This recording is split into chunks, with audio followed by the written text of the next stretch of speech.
Here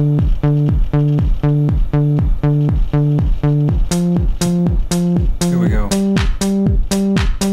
One step at a time, don't be living on the line. I don't need a friend. Well, good morning, everyone. All right, one of the things that John didn't mention in my bio is that I'm very, very fortunate is that during my misspent career, I have had the great honor and privilege to teach at multiple business schools. And at 4 of those business schools, UCLA, UC Berkeley, Arizona State, and The Ohio State University, basically all my students insist on an ex-ante basis that they know how they will be graded. All my students at those august institutions know that I'm a big class participation guy. When I say big class participation guy, I mean big class participation guy. 40% of their grade is based on class participation. Now, based on your tepid response to my morning salutation, you are all sucking a D right now, all right? Now, you are ground zero of excellence in information management. John has been talking time and time again about how interactive we are. So let's try that one more time, ladies and gentlemen. Good morning, AIM! All right, now we're rocking. There we go. All right, now I'd like to say, basically, I think this is working. Is that working? Is it? Or I'll just ask you to advance the slide, please. That's great. If you would, I'd like to begin by saying thank you. First, thank you to AIM. All right, thank you to AIM for creating this shared space. This is a wonderful opportunity for us to come together. This is a celebration and a celebration of who we are, and more importantly, what we can do. I would like to thank our sponsors. We do not call them vendors. Vendors are people who put candy in machines, all right? These are people out there, you can actually leave, that's a curated set of sponsors out there. You can actually leave your children with these people. They are not just there for like pencils, pens, tchotchkes, and bags, all right? They actually can solve some very important information management questions. So please go out there and talk to them, challenge them, and say, okay, Skippy, what do you got? Here's my problem, talk to me, all right? That's what they're there. So I want to thank them for doing this, because without them, sine quimbus non, we could not do this. All right?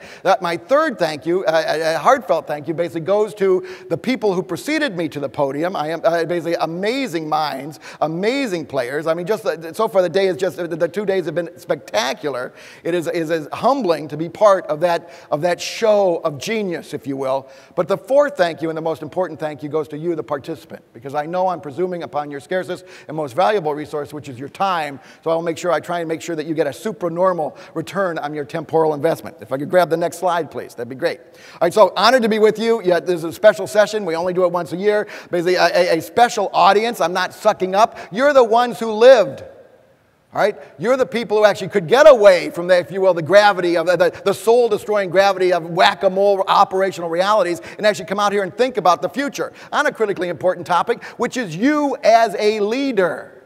My topic, if you'll remember, is a new leader. A new kind of leader at a unique moment in economic history. I'm talking, this is a pregnant with opportunity moment. This may not be an unprecedented moment, but it is a unique moment, and it behooves us to take advantage of this hinge of history. So that's going on, so that type of thing. So I am a futurist, all right? You know, I love being a futurist because this is what we call an uncontested market space, all right? Name 2 futurists, all right? Anyway, but that's a good type of thing. But I'm not any futurist, ladies and gentlemen, if we could bring up that next slide. I am an empirical futurist, right? You know, I am an empirical futurist, you know, and I actually channel, if you will, I basically, you know, like de Tocqueville or particularly like Machiavelli, right? Because like de Tocqueville actually looked at a region and explained it. I'm looking at a region which is your world. The information management, the knowledge management, the data management, the content management ecosystem. That's what I'm looking at. And basically from Machiavelli's standpoint, and then I talk to princes. I talk to corporate and enterprise and agency princes. And so it's like, what is going on? So that's really what I do, if you will. I look at the data and I observe. I'm the world's highest paid, best dressed voyeur, I guess. I don't know, but anyway, but that is going on. But for the past 7 years, I have been on a journey. Thank you. And I'm working with 7 fabulous institutions. Here we go. I want to do a call out to the University of Kentucky. Tomorrow, you're going to have one of the true resources. I mean, one of the smartest guys in the world, Vince Kellen, who's the vice provost and the CIO at that organization, just one of the deepest thinkers in the world. He's going to be talking to you, so take good notes. He's a franchise player, if you will. So in every major geographical market, that's actually not true. I did not go to Antarctica, all right? So I didn't, but all the other continents I was. In every vertical market, Basically, and we categorize them into, we use a taxonomy of 20 vertical markets, David, so we do that. You know, and at every level of the enterprise, from the boardroom, basically to the mailroom, I've been asking two simple questions. Two simple questions. What do leaders think? What do leaders think, and what do people think about leaders?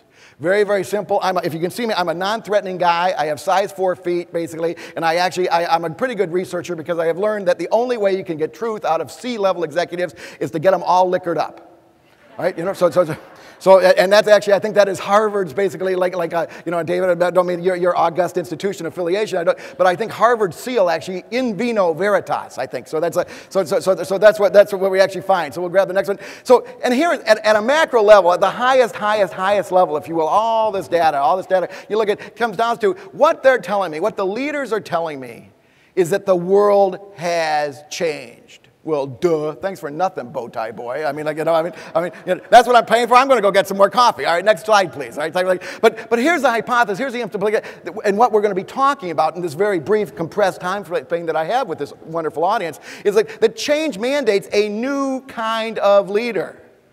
There's a new situation, which means that the old way of leadership doesn't work anymore. There's still some relevancy there, but the old way doesn't work, and there's a new kind of leader. Let's go to that next slide. By the way, you guys are doing a great job. Thank you very much. So the question becomes, if there's a new kind of leader, what does that dude or dudette look like? And this is now you've gotten quiet. So in my world, with my students, when they get quiet, they get an exercise. So let's bring up that exercise slide. We'll bring up the house lights, if we will. We talked about interactive. You're going to work. I'm a bow tie wearing professor. All right. So here, you've got 2 minutes at your tables. We set it up that way and that back there. We want you to interface with other carbon-based life forms. All right, I know it's kind of a growth area for this tribe, but we're going to do that, right, type of thing. But here is the exercise. If you were asked, a la like Ford Motor Company or Dr. Frankenstein, to design the leader of the future, generally speaking, what one attribute would you add? What would you drop in to basically that leadership genetic mix, right, if you will, you know, and what one attribute would you take away? You have 2 minutes, and then I'm going to come out and get some answers from you. Work among yourselves. Go, go, go.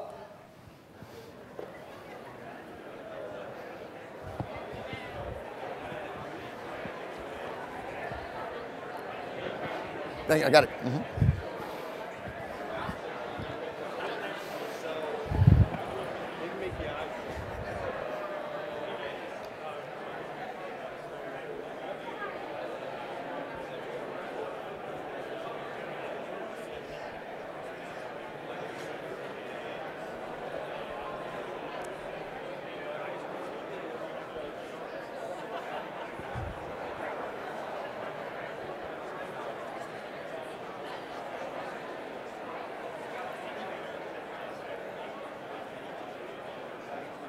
All right, 1 minute warning, 1 minute warning.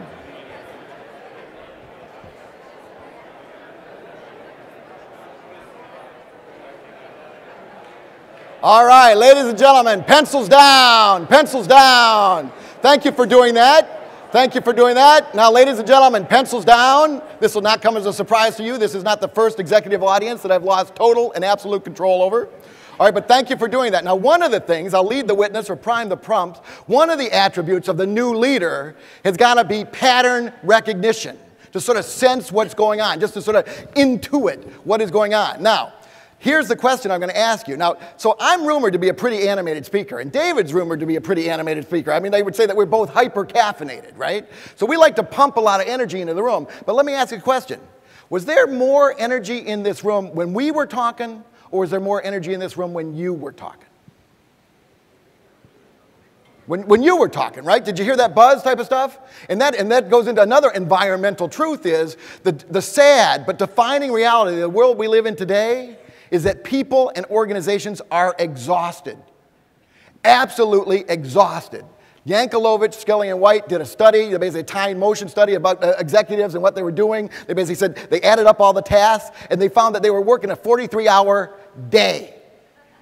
A 43-hour day. So we are if we're going to make change happen, if we're going to extract full value from what they call the new oil, data, information, content, and knowledge. If we're going to do that, we're going to have to give voice to the others and release some, I call it, be oratorically exothermic. Let out some energy, right? Let's do that. Now, because you were good and listened to me that way, I'm actually going to share, actually violate a professorial guild secret. Since the days of Socrates, you talk Seneca, I'm going for the big dog. I'm going for Socrates. Since the days of Socrates, students have somehow thought that sitting in the back of the room will protect you from basic professorial attention. I'm coming to the cheap seats. Ladies and gentlemen, here we are.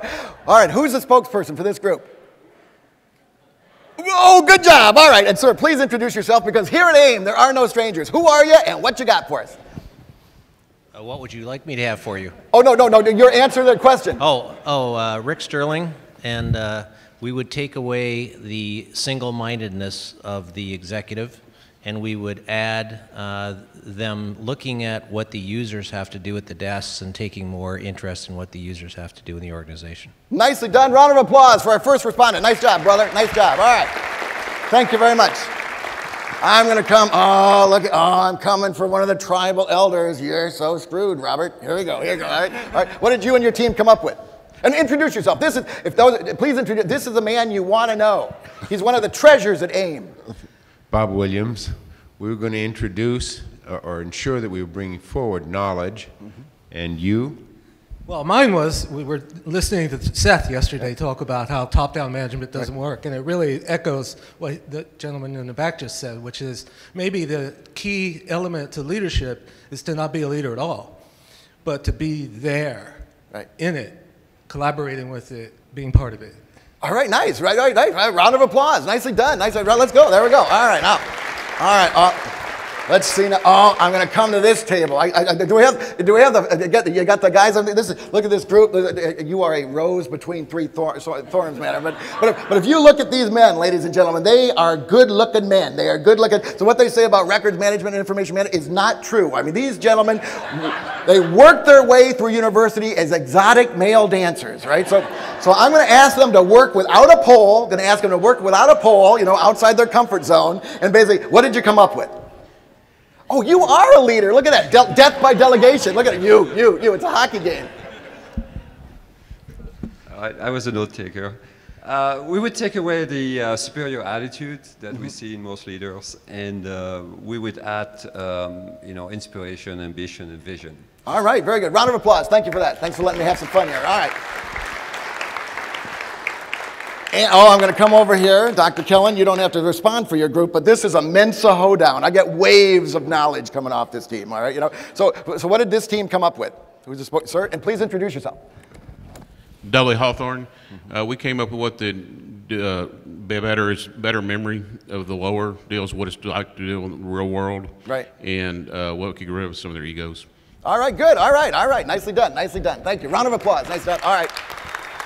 And one last table. Here we go. All right, madam, you have the power. You can keep the mic or you can give it away. Oh, good job. There you go. All right, who's the spokesperson? Okay. We would... introduce yourself, please. Yeah, Vilde Ronge from Norway. We would take away arrogance and add a purple cow. Oh, very good. All right, nice. All right, round of applause. Nicely done. Come back. All right, nice job, everybody. Nice job. Great job. So now I'm going to do the professorial thing. And so we had your report backs, and we sort of, what patterns or trends did you perceive in your responses? Just real quick, shout out. Were there patterns or trends? And generally speaking, what were they? Anybody have to jump in there? Yeah, moving the lines, that's very, very good. Were we very positive about leadership? No. I mean, let me work with you here. All right? Leaders suck. All right? We've got a whole generation of people without leaders, right? And that's a tragedy type of thing. So there's that type of thing. So how do you, because everybody, typically I love crowdsourcing data. That's what I do. And they say, hey, listen, so we gave you data. Give us something, basically, future boy. All right. So here's what other people said. Just so you know, I mean, I'm very, very fortunate. It's like I was on an Olympic crew team. I was a coxswain. I was much 110 pounds. Every one of my people, the people in the shell, basically are Fortune 500 CEOs. And then also, Jeff Immelt, a great human being, was my fraternity brother at Dartmouth College. Interesting comment here. I mean, Jeff is talking about the fact, you know, you're not going to be able to find leaders, all right? And he's concerned about the fact that our pipeline is somewhat suspect. You know, he says, we had more sports exercise majors graduate than electrical engineering grads last year. If you want to be the massage capital of the world, you're well on your way. All right, so there's that. I mean, do we have a skill? You can't go to a leadership 7-Eleven and get a leader. So there's that issue. So you're going to have to sort of groom our own. And that's why I think AIM plays such a powerful, you know, with all their training and executive development, really, really an important role in the industry. Now, David, here's for you, not your best picture, you know, but but David was talking about basically, he hypothesized that digitization has transformed knowledge. Digitization has transformed knowledge. This is one of the big changes. This is like walking erect big. This is like fire big. This is a big deal.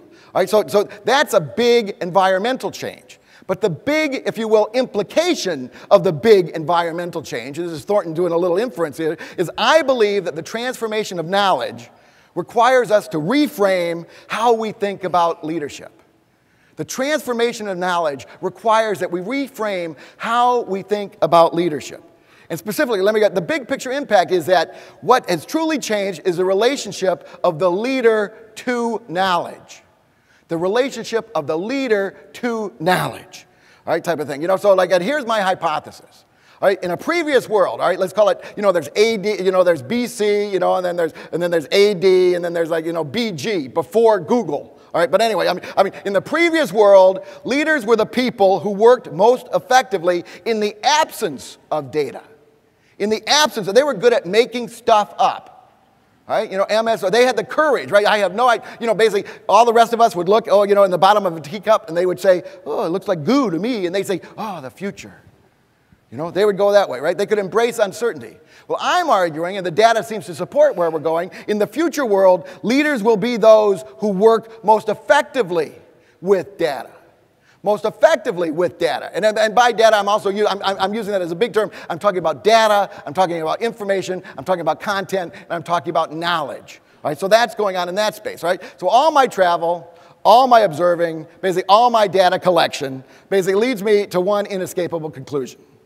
Because the world has changed its mind about data, about information, about content, and about knowledge. Now that actually has, for those of you who are tracking and are good at symbology, basically that has a real fun acronym. It's DICK. All right, you know, and sadly people don't know dick about what we do. All right, so you got that going on. All right, but here I'm a classically trained cultural anthropologist, right? So this is what we do. We look at this type of stuff, and so like every age labeled its heroes. This is a wonderful book. If you do a Bing search on it, basically a Bing search, basically you know Richard Barbrook, The Class of the New. It is actually available as an ebook free of charge to you. So like he actually classified, you know, what are we calling these people? We used to call it scientific managers or entrepreneurs, organization men, knowledge workers, Peter Drucker, knowledge class, and then my former boss, you know, Alvin Toffler, basically called it prosumers. But we had a name for it. I argue, and I'm hypothesizing, right, is that a hero of the next age will be the person who effectively manages big data and big analytics. That's what's going on here, right? You know, as we move to this environment. And here, let me drive that down to what it really means on a ground level, is that the with data, aggressive and confident problem solver, right? The person who extracts value from information assets, right? Will be to the age of big data what the astronauts were to the space age. The people who are driving this type of stuff. The new leader. So that's going on, type of stuff. So now we find ourselves at a major inflection point, hinge of history, basically, you know, and so here, as you look at what's going on, again, you look at these big, you know, like moves of history and how people think.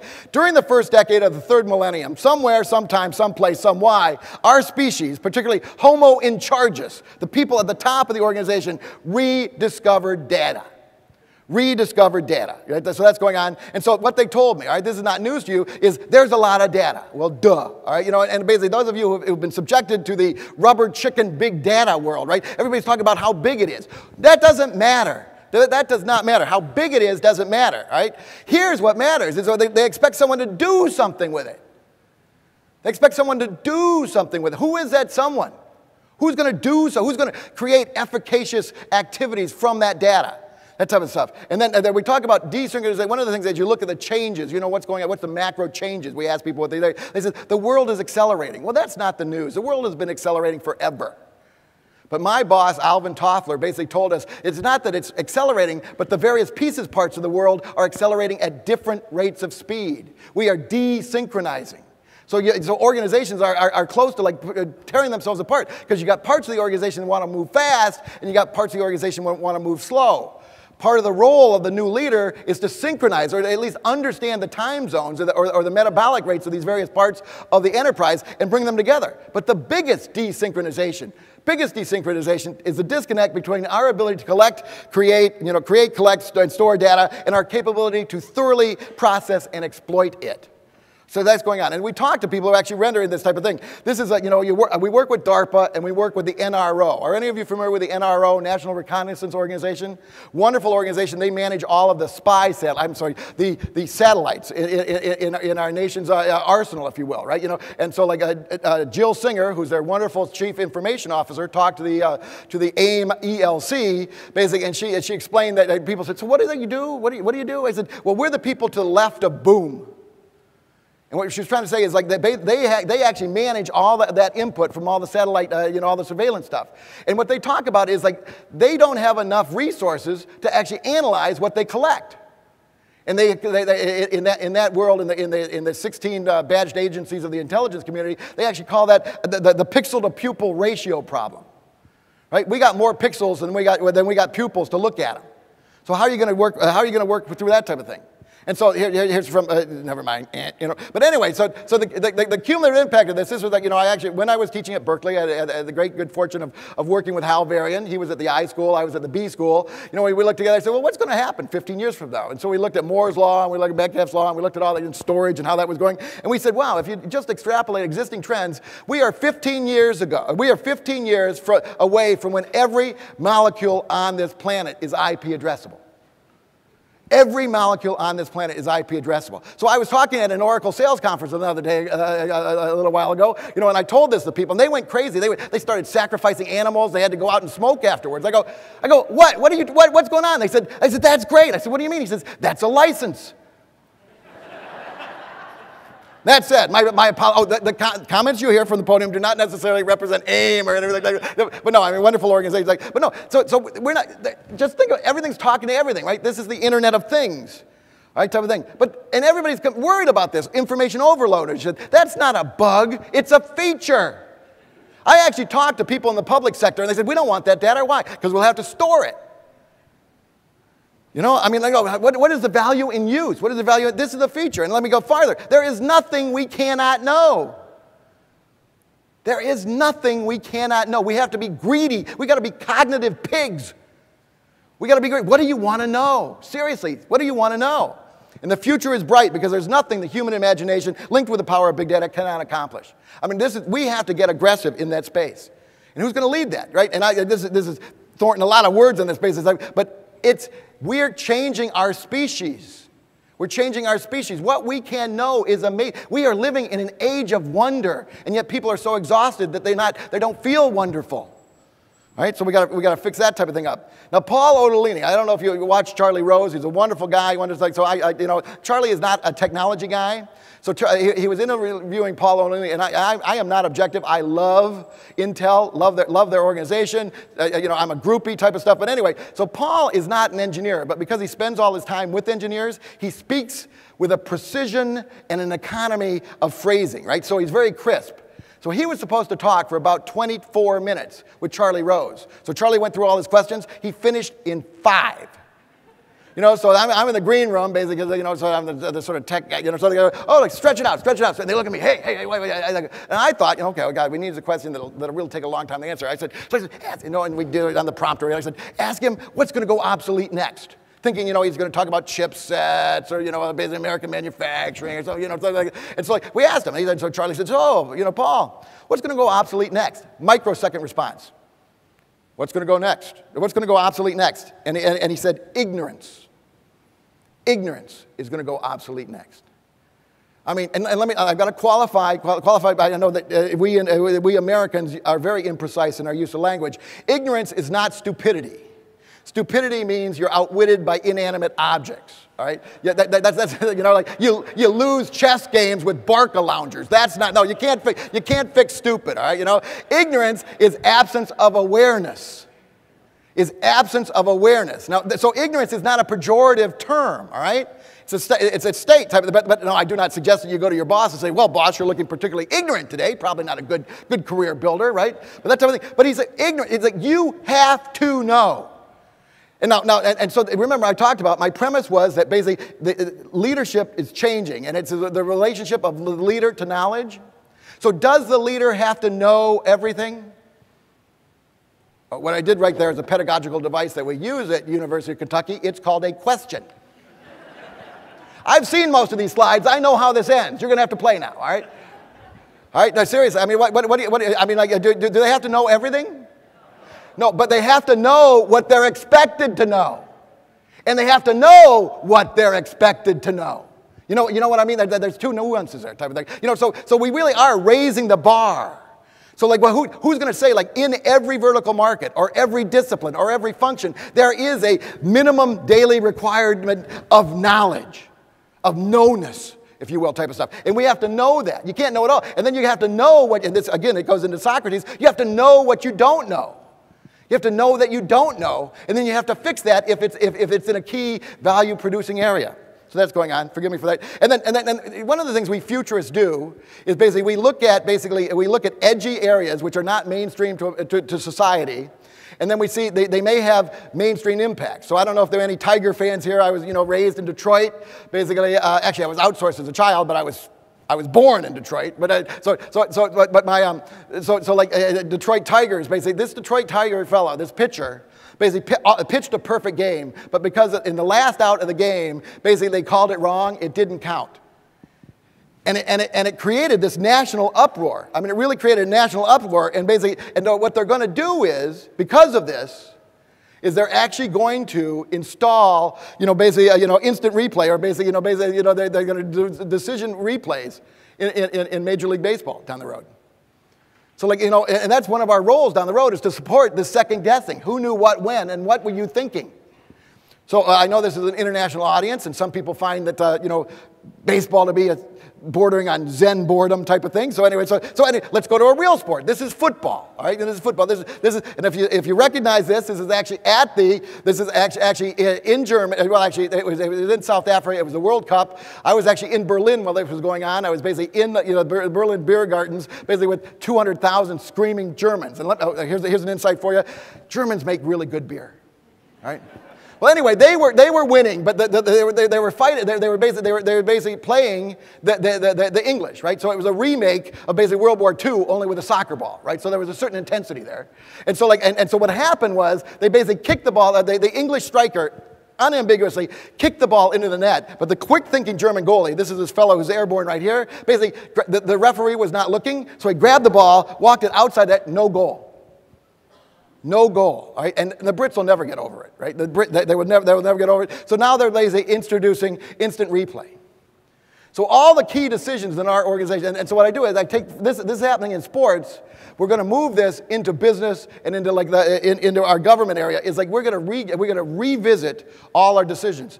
Are the ways we collect data and information, will they support that? That's going on. So don't worry, there's a big finish. I know that I have about 2 minutes to go. All right, basically in the future you will be expected to know. Basically the new law of the jungle is know and prosper, not know and wither and die. Basically, but as you look at what's going on, the societal jury has deliberated and returned the verdict, is that ignorance is no longer a state of nature. It's a choice. It's a choice. And if an organization chooses to be not ignorant, who do they go to? They go to the new leader, and I would argue, ladies and gentlemen, that new leader is you. That new leader is you. So that's a choice. So closing thoughts is basically people know the industrial age is over. Basically the status quo is no longer good enough. Unaugmented human cognition, the old know, is no longer sufficient. So the question to us in this room is, who's going to augment our knowledge set? Who's going to augment our data, our information, our content? That's us. That's us. And finally, if you will, like, you know, when people know that what got you here is not going to get you there. You know, basically, we are living in a neo-Malthusian moment, if you will. Basically, there's more to know, and available time's going this way. Right? And if you follow history, the only way they could actually, like, in their world, they were talking about population growth was outstripping our ability to grow food. What changed that was basically, if you will, you know, technology. And so, like, we've got to do that. Many organizations have figured out that informationally, they're going to need a bigger boat. All right? And then we are on the edge of something new. I don't know if you can read the bottom line in the back of the room. We can use you as a spy satellite. But, dude, I am so not prepared for this. Organizations are not prepared for this type of rigor, if you will. And then my final slide, ladies and gentlemen, the visual headline. I've told you a lot of stuff. I prattled on. This is the story. You go, what the heck? Thornton, what is that? It's a dog and a rocket. It's a metaphor. It's a visual metaphor. It's not a dog, ladies and gentlemen. It's not a rocket. That dog are all the value-producing processes in your enterprise. And that rocket are all the information management, content management, basically data management and knowledge management technologies available to us today. And the question I pose to you before I return the podium to adult supervision is basically, when you light that rocket, are you going to have a happy puppy? Thank you very much. Knock 'em dead.